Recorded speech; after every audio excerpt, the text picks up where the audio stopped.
और देखिए, एक साथ राजनीति की शुरुआत करने वाले नीतीश कुमार, लालू यादव भले ही सियासी समीकरणों में कभी पास तो कभी दूर दूर रहे, लेकिन सियासत के आखिरी पड़ाव में दोनों एक बार फिर से पड़ोसी बन गए हैं। क्योंकि नीतीश कुमार अब देखिए किस तरह से एक अणे मार्ग छोड़कर 7 सर्कुलर रोड में शिफ्ट हो चुके हैं। मुख्यमंत्री पद से इस्तीफा देने के बाद से ही उनके लिए एक नए बंगले की खोज शुरू कर दी गई थी, जो 7 सर्कुलर रोड के तौर पर पूरी हुई और अब वो अपने नए बंगले में शिफ्ट हो गए हैं।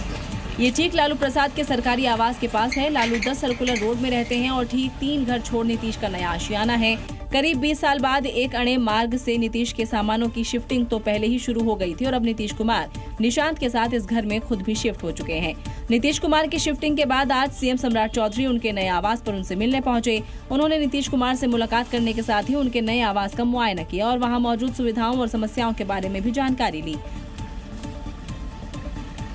वहीं सीएम सम्राट के जाने के बाद डिप्टी सीएम विजय चौधरी भी उनसे मिलने आवास पर आए। उनकी सक्रियता दिखा रही है कि 7 सर्कुलर रोड भी किसी पावर सेंटर से कम नहीं रहने वाला है।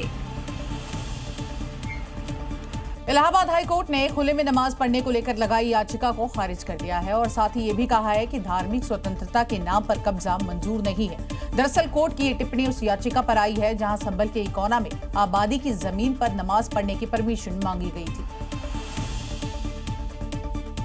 जिसे हाईकोर्ट ने खारिज करते हुए कहा कि धार्मिक स्वतंत्रता दूसरों के अधिकारों के अधीन है। सार्वजनिक भूमि का इस्तेमाल एक पक्ष नमाज के लिए नहीं कर सकता। सार्वजनिक भूमि पर समाज के हर वर्ग और हर व्यक्ति का समान अधिकार होता है। कोर्ट की टिप्पणी के बाद साधु संतों ने खुशी जाहिर करते हुए इसका स्वागत किया है। हालांकि कुछ मौलानाओं ने टिप्पणी को लेकर ही मतभेद नजर आ रहा है। कुछ मौलानाओं ने इसे सही करार दिया है तो कुछ ने इसे पक्षपातपूर्ण करार दिया है।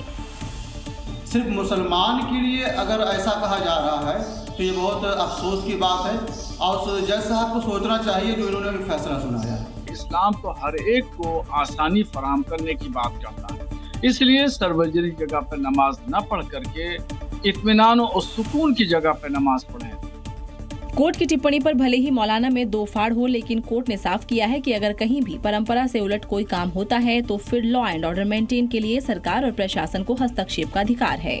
और अब बात करते हैं उत्तर प्रदेश के गाजियाबाद की, जहां पर उस वक्त जमकर बवाल हो गया जब माता की यात्रा निकल रही थी। यात्रा निकाल रहे हिंदुओं का आरोप है कि यात्रा पर न सिर्फ थूका गया बल्कि विरोध करने पर यहां पथराव भी किया गया और देखते ही देखते गाजियाबाद का केला भट्टा इलाका पूरी तरह से भगदड़ में तब्दील हो गया।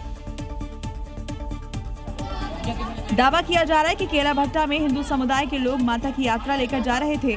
उसमें तेज आवाज में भजन और गीत बजाए जा रहे थे। आरोप है इसी दौरान कुछ लोगों ने थूकने के साथ ही पथराव कर दिया। जैसा हुआ, जैसे हम गाना बजाना करके ला रहे थे, माता उठा के ला रहे थे अपनी यात्रा करके, तो अपने घर पे जा रहे थे तो एक लड़के ने थूक दिया हमारे ऊपर। हमने बोला क्या, कैसे थूका तूने? तुमने कहा तुझे क्या है, अभी बताऊं तुझे।